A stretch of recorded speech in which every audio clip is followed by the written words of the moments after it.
Merdeka! Merdeka! Assalamualaikum warahmatullahi wabarakatuh. Cabang Pare, kita lanjut ke Museum Brawijaya. Di sana akan kita lakukan Yayasan Fatima 2 jam kurang lebihnya. Setelah itu nanti kita lanjut menuju ke Monumen Trisula. Di antara itu nanti kita isoma dulu. Setelah itu dari Monumen Trisula kita mungkin juga ada Yayasan Fatima nanti dari beliaunya. Setelah itu kurang lebih selama 1 jam. Nanti kita setelah itu lanjut terakhir kita ziarah ke makam Bung Karno. Pertama-tama mari kita panjatkan syukur kehadiran Indonesia karena pada pagi hari ini kita bisa bertemu dalam acara sejarah perjuangan pahlawan kita dari Museum Malang sampai nanti ke Blitar. Dan mudah-mudahan ini bagi bapak-bapak veteran nostalgia bagaimana dulu mempertahankan, memperjuangkan kemerdekaan sampai darah penghabisan. Kalau sekarang bisa naik mobil, waktu itu mungkin jalan kaki. Dan khususnya bagi kaum milenial biar tahu bagaimana dulu senior-senior kita, bapak-bapak kita memperjuangkan atau mempertahankan kemerdekaan itu. Dia tidak pamrih apa-apa, dan yang telah gugur pun juga tidak minta apa-apa. Dia pasrahkan semua jiwa raganya untuk negara ini. Mari kita berdoa sesuai dengan kepercayaan masing-masing. Berdoa mulai.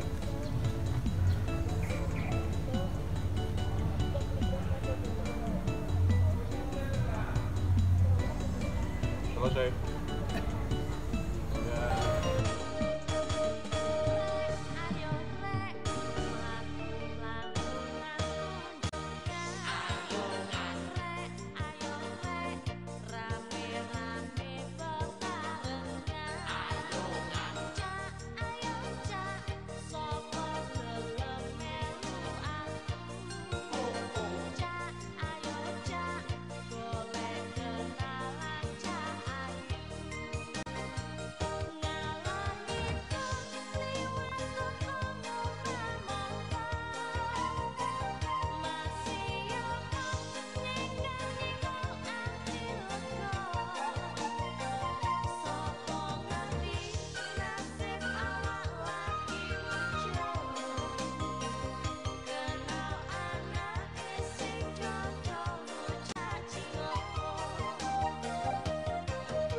Pertama-tama marilah kita panjatkan puji syukur kehadirat Allah Subhanahu wa Ta'ala, yang mana pada kesempatan pagi hari ini kita dapat berkumpul bersama dalam keadaan sehat walafiat.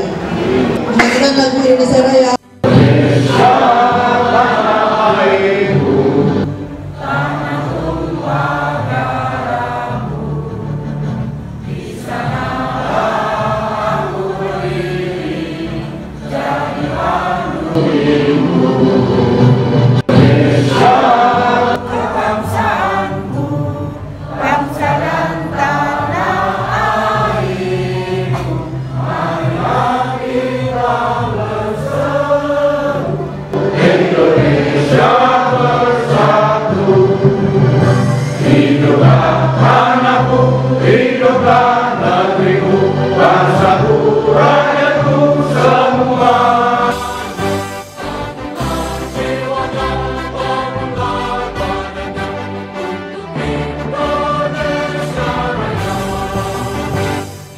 Indonesia Raya, merdeka, merdeka, tanahku, negeriku yang ku cinta.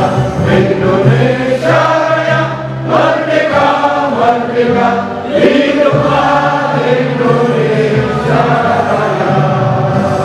Bunda Pancamarga ini merupakan suatu kehormatan dan merupakan apresiasi karena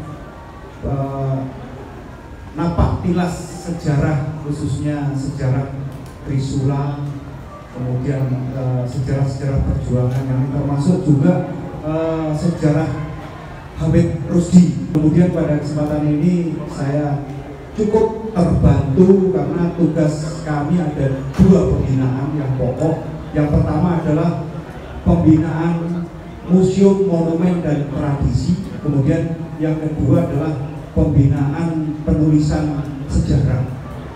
Sehingga pada kesempatan ini terima kasih kepada Ketua Pelaksana Napak Tilas Sejarah menghibahkan yang tidak bisa dinilai harganya kepada Museum Brawijaya, yaitu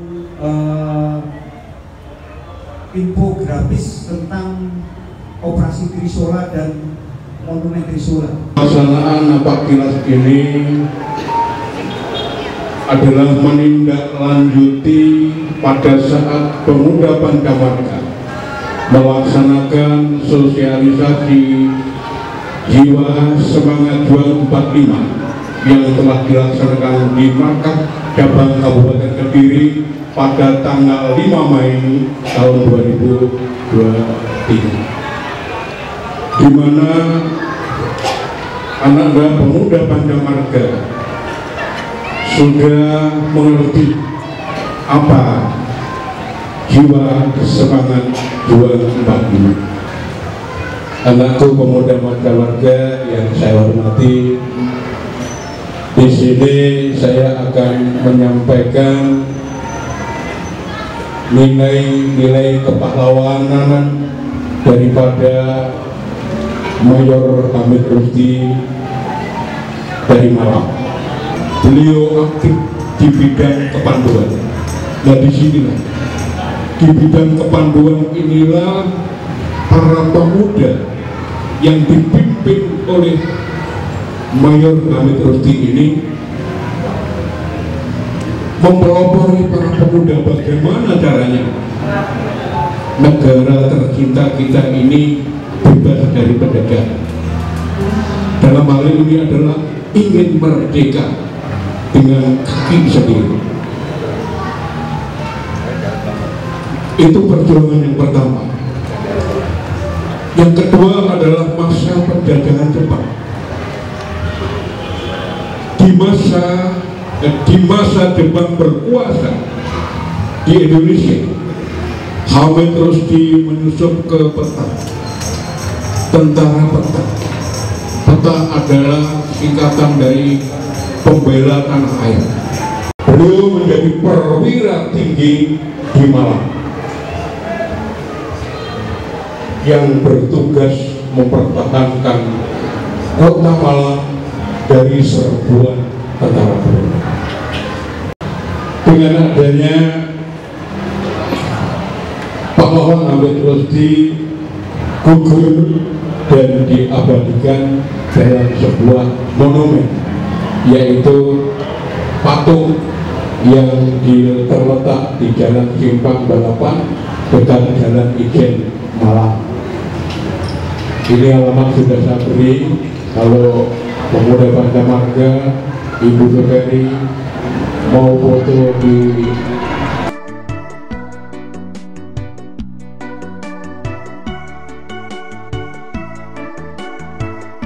musuh belajar dibagi jadi 5 bagian.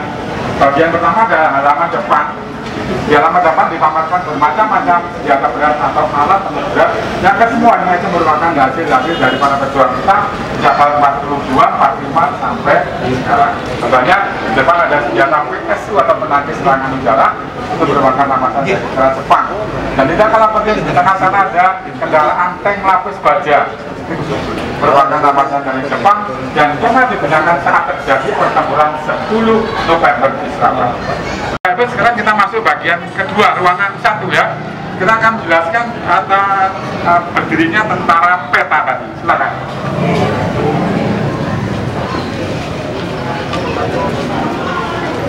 Yang terjadi pada videonya agar tentara peta ini diakui. Sampai terjadi peristiwa pemberontakan peta yang dipimpin oleh Supriyadi. Jadi beliau adalah pendiri peta, ini adalah Supriyadi. Jadi beliaunya pendobrak perjuangan.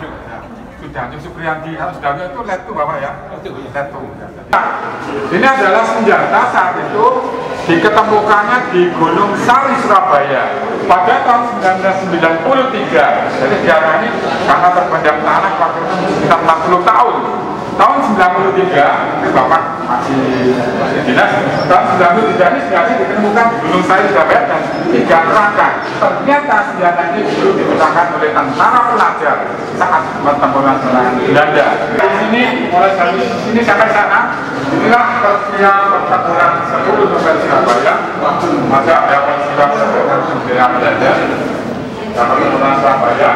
Dan saat ini di sekitar gedung internasional Surabaya atau di sekitar jembatan Panah Plaza Surabaya. Dan inilah meja kursi yang saat itu digunakan perundingan gencatan senjata antara Indonesia dengan sekutu. Dari Indonesia itu jadi kantor Bung Hatta dan Menteri Penerangan saat itu Bapak Usman Abdul Ghani dan yang menjadi intelijennya yaitu Raden Gatot Nurmantio. Ini Bapak Ibu merupakan sumbangan dari cucunya. Cucunya itu menjadi menteri, namanya Indroyono Susilo, Menteri Kemaritiman saat itu pada saat pemerintahan SBY. Beliau adalah anak dari Bapak Susilo Sudirman. Susilo Sudirman itu menjadi Parposel. Nah, istrinya itu Bapak Indroyono Susilo. Ini koleksinya yang ada ini sama dengan kalau Bapak Ibu ke Museum 10 November Surabaya. Bendera-bendera atau panji-panji yang digunakan oleh jajaran Kodam Brawijaya, mantel jas. Ini adalah yang pernah digunakan oleh Bapak Letkol Dr. Subandi. Letkol Dr. Subandi adalah seorang dokter, seorang tentara, juga beliau dari tentara peta saat itu dan pernah menjabat ketua rumah sakit Supraun. Saat itu beliau gugur saat pertempuran gerilya melawan Belanda di Jember. Beliau gugur. Oleh karena itu saat ini dan dulu ada rumah sakit Bapak, namanya Rumah Sakit Dr. Subandi. Dia adalah mengenang jasa beliau. Ya. Nah di sini ya, inilah sejarahnya. Inilah baju pakaian yang pernah digunakan oleh tentara peta. Peta adalah pembela tanah air, pembela atau pembentukan yang dilatih Jepang tadi tahun 42. Ini adalah pakaiannya. Jadi pakaian ini digunakan sebelum tahun 42. Kan tahun 42 dipakai, kan buatnya sebelum tahun itu kan. Ada bajunya, kaosnya, sepatunya, sabuknya, tempurung kelapanya itu untuk minum. Inilah cikal bakalnya seragam tentara dulu, yaitu tentara peta, pembela tanah air. Ini ada 3 ekor burung merpati. Kalau Bapak itu tidak tahu, mungkin simbol saya sebagai merpati. Ternyata merpati ini ikut berjuang Bapak. Jadi merpati ini saat itu pernah digunakan, dilatih oleh divisi Ronggolawe. Sebagai apa? Sebagai intelijen untuk mengantarkan berita rahasia, mengantarkan surat rahasia kemana? Ke Lamongan, Cepu, Bojonegoro, segala. Tapi bisa karena sudah dilatih. Bagaimana caranya? Suratnya dimasukkan ke dalam tabung dan tabung selanjutnya boleh dilepaskan. Akan tahu polisi satu karena sangat sulitnya berkomunikasi antara kedua satu dengan yang lain. Jadi kita patut bersyukur juga ternyata Burung Merpati itu ikut berjuang. Beliau adalah seorang panglima besar yang memimpin perang gerilya. Perang gerilya itu dimulai dari Jogja sampai di Kediri selama 7 bulan. Jogja Kediri bisa PT sampai. Sebenarnya tempat tidur, tempat makan itu pernah digunakan di Desa Bajulan di Kabupaten Nganjuk. Ya, perang gerilya terjadi di Timur itu pada tahun 1975-76 untuk menumpas gerakan para juga namanya Fraternidad yang termasuk pimpinannya adalah Sahanan Kusmo ya. Kemudian Timur bisa lepas dari yang Jawa tahun 2000 sehingga Timur menjadi negara sendiri. Siapa yang menjadi presiden? Ternyata Sahanan Kusmo yang saat itu menjadi anggota pemimpin strategi dan tidak pernah tertahan. 507 dan 509 Portugis ya.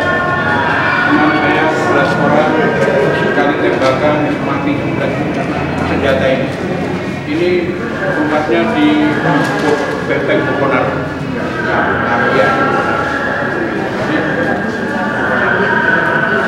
Roda panzer dan ada helm tembus peluru. Jadi helmnya ditembak itu tembus pelurunya. Itu pernah digunakan oleh Pakaian Yakob Kumindani. Pak Kumindani siap, betul. Kemudian Pak Kumindani pernah bertugas di sini. Waktu sersannya bertugas di museum. Jadi juga kita tembus peluru.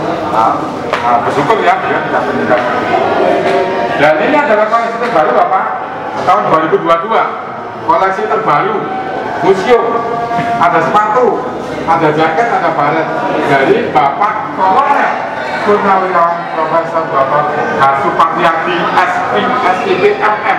Beliau pernah menjabat Bupati Kediri 2 periode. Tahun 2002 kemarin beliau datang ke sini menyumbangkan koleksinya ini. Beliau masih sehat juga. Ternyata beliau saat itu ikut operasi Seroja saat penerjunan. Jadi teman-temannya meninggal, beliau masih hidup dan pangkat terakhir kolonel dan generalnya bisa beliau dengan SIPMM. Ternyata beliau sangat hebat sekali, seorang akademisi, seorang tentara dan seorang yang mengarang lagu di Universitas Islam Kediri. Musiknya, lagunya yang ngarang beliau. Jadi beliau adalah sejarawan. Kita Bapak Ibu patut berbangga ternyata Pak Supartiadi masih hidup. Dia adalah narasumber sejarah perjuangan bangsa kan oleh Batalion Linut ya atau 68 yang dipimpin oleh Kolonel Utamil. Jadi saat itu Bapak itu kolonel. Kemudian setelah berhasil operasi ini beliau menjadi Pangdam. Itu ya tahun 1967 68. Jadi senjata-senjata itu keris dan sebagainya ini merupakan hasil rampasan dari sisa siswa PKI yang menyerahkan diri. Yang terakhir kita berada di halaman tengah, kita bisa melihat di depan Bapak Ibu ini ada namanya gerbong maut. Kenapa dinamakan gerbong maut? Jadi sejarahnya ini adalah sebenarnya gerbong barang. Saat itu pada tanggal 23 November 1947 atau agresi Belanda, sejumlah 100 orang pejuang Indonesia ditangkap Belanda, dipenjara di Bondowoso 100 orang. Kemudian dari 100 tawanan ini yang bermacam-macam, ada pedagang, petani, tentara, buruh dan sebagainya. Sejumlah 100 orang di Bondowoso, tawanan ini akan dipindah dari Bondowoso ke Surabaya dengan menggunakan apa? Menggunakan 3 buah gerbong barang. Jadi 100 orang itu dibagi 3 gerbong. Gerbong pertama diisi 30 orang, pintunya ditutup dan dikunci. Gerbong kedua 32 orang, ditutup dikunci. Dan gerbong ketiga, ini gerbong ketiga, isinya 38 orang, ditutup dan dikunci. Gerbong 1 dan 2 itu gerbong yang lama. Kalau namanya lama, ada lubangnya, ada sigal dapat apa. Gerbong ketiga ini gerbong baru, tidak ada ventilasinya. berangkat dari Bondowoso Surabaya selama kurang lebih 16 jam dalam gerbong tertutup. Bayangkan Bapak Ibu, dari Bondowoso ke Surabaya berhenti di Jember, namanya stasiun Kalisat. Gerbong ini dijemur dalam panas matahari selama 3 jam. Di situ banyak yang menggedor-gedor itu, sesak napas, dan sebagainya. Saksinya namanya Pak Singgi. Pak Singgi itu adalah anak Bupati Bondowoso. Beliau itu bercerita, jadi dulu setiap tanggal 23 November banyak pejuang yang datang ke sini. Sekarang sudah tidak ada, belum semua. Jadi beliau melihat saksinya betapa kejamnya Belanda saat itu. Jadi teman-temannya itu haus dan pernah minum tidak Belanda, makan minum tidak ada jawaban Belanda. Apa yang ada? Senjata dan peluru. Jadi kita disuruh makan itu. Maksudnya apa? Lebih senang Belanda kita mati daripada minta minum. Bahkan akan dibunuh saat ini. Dia dilanjutkan perjalanan dari Bondowoso, dari Jember ke Surabaya. Tiba di Surabaya, jumlah 100 orang, 46 meninggal, 11 luka berat, 31 luka ringan. Yang hidup dalam keadaan sehat hanya 12 orang. 12 orang ini pun tidak dilepaskan begitu saja, tetapi masih mengeluarkan rekan-rekannya. Setelah dibuka pintunya, Bapak Ibu ya, beliau bercerita, tangannya ada yang putus, kakinya putus. Karena apa? Selama 16 jam dalam gerbongnya seperti di open saat itu. Sehingga kemudian 12 orang itu memakamkan 46 orang. Setelah itu masih di penjara di Kalisosok, Surabaya. Ini betapa kejamnya Belanda. Gerbongnya ada 3, yang 2 tidak diketahui. Ini pun yang ketiga ditemukan di Jogja saat itu. Jadi gerbongnya ini hanya 1. Kalau di Bondowoso itu hanya monumen saja yang menyerupai gerbong ini. Jadi ini yang merupakan saksi betapa kejamnya Belanda di saat melancarkan agresi pertamanya.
Menindaklanjuti apa yang saya sampaikan tadi, membuktikan, survei membuktikan bahwa wilayah daripada monumen Trisula ini berbukit-bukit dan berjurang terjal.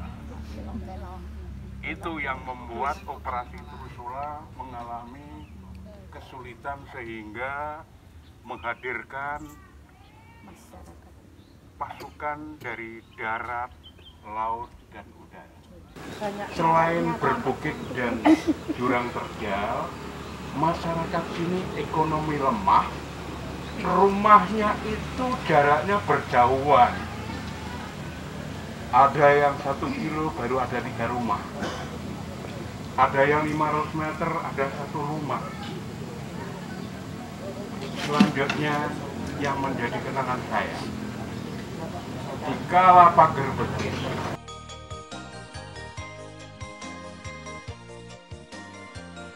operasi punya itu angkatan udara, angkatan laut, angkatan darat. Yang duding ke barat itu Kolonel Witangen dan sedikit dapat di Suamaran. Coba. Siap. Sebelah kanan sana Praja Sukarman itu angkatan udara, sebelah kiri saya sebagian angkatan laut. Nanti kalau bapak ibu naik ke atas, di sana ada seorang perempuan yang dinoising pakai karet, itu Bu Musrifah, dia masih hidup, utara SD ini rumahnya. Hidup. Bapak saya waktu itu kurang jaga di situ, di belakang sana makan sapi karena rumah ini kotis TNI. Cuma bapak saya menghadap ke sana, bilang bapak saya itu bermata-mata PKI, bilangnya orang tua saya adalah mata-matanya TNI. Sehingga bapak saya kelahi kena ini 2 kali, ini 2 kali. Saya dari itu tentang apa-apa kalau di mana-mana ada luka-luka atau buat termasuk buat terbesar buang untuk di arah Pakku ini dibuang di sungai, dan yang kepala ini karena tidak teridentifikasi, tidak jelas karena sudah membusuk, itu oleh pemerintah dibungkusin. Makanya ada pepatah mengatakan di Jakarta lubang buaya, di sini lubang Trisula. Ini di dekat penyangga-penyangga batu yang tumpukan itu bukan PKI tapi orang-orang pemerintahan yang tidak teridentifikasi oleh keluarganya. Pahlawan.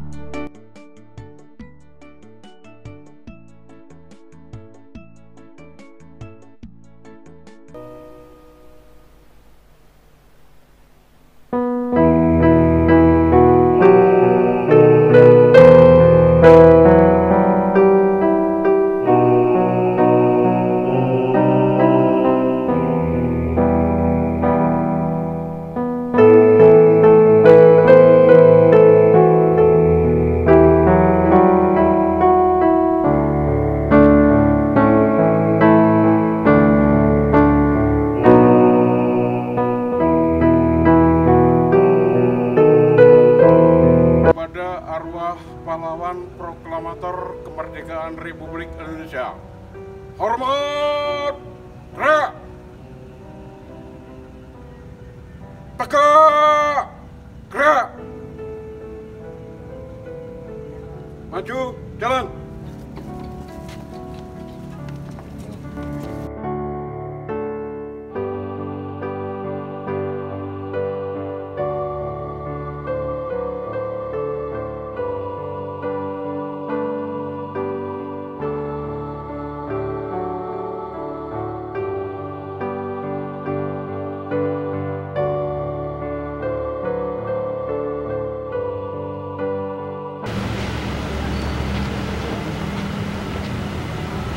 Kepada arwah pahlawan kita, proklamator kemerdekaan Republik Indonesia.